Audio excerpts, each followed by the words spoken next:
ایک مرتبہ حضرت علی علیہ السلام مسجد میں لوگوں کو حلال حرام بتا رہے تھے کہ جانور کو پہلے ذبح کیا کرو، پھر حلال ہو جاتا ہے تب کھایا کرو۔ یعنی اج دے اس مختصر جائیں ٹائم میں اپنے قارئین کو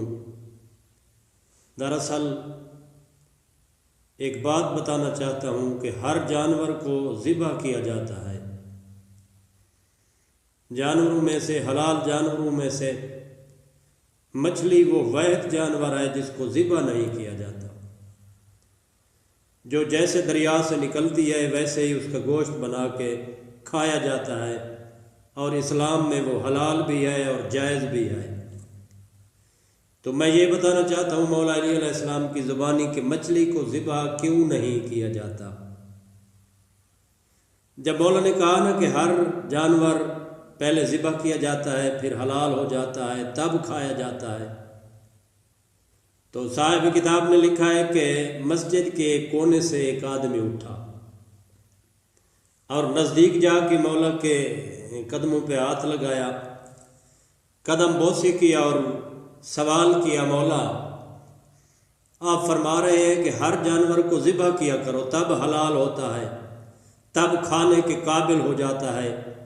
مولا یہ جو مچھلی ہے یہ بھی تو ایک جانور ہے، مولا اس کو ذبح نہیں کیا جاتا، اس کو دریا سے نکال کر گوشت بنا کے بغیر ذبح کے کھایا جاتا ہے، مولا اس کی وجہ کیا ہے؟ مولا نے بہت ہی خوبصورت اور دلچسپ جواب دیا، یقیناً قارئین محظوظ ہوں گے۔ مولا نے فرمایا کہ جب جانور کو ذبح کرتے ہیں تو اس کا جو جسم کا خون ہوتا ہے نا، وہ خون ان رگوں کے ذریعے جو کٹتی ہیں، جو ذبح ہوتی ہیں، زمین پہ بہہ جاتا ہے، نکل جاتا ہے اس جانور کے جسم سے وہ خون۔ اور مولا نے بڑا حسین اور خوبصورت جواب دیا، اس بندے کی طرف متوجہ ہو کر فرمایا وہ جتنی بیماریاں ہوتی ہیں نا اس جانور کے خون کے اندر، اگر بغیر ذبح کے کھایا جائے تو وہ ساری بیماریاں انسان کے جسم میں، کھانے والوں کے جسم میں منتقل ہو جائیں گی۔ لہٰذا اس لیے اللہ نے حکم دیا ہے کہ حلال جانوروں کو پہلے ذبح کیا جائے تاکہ ان کا وہ خون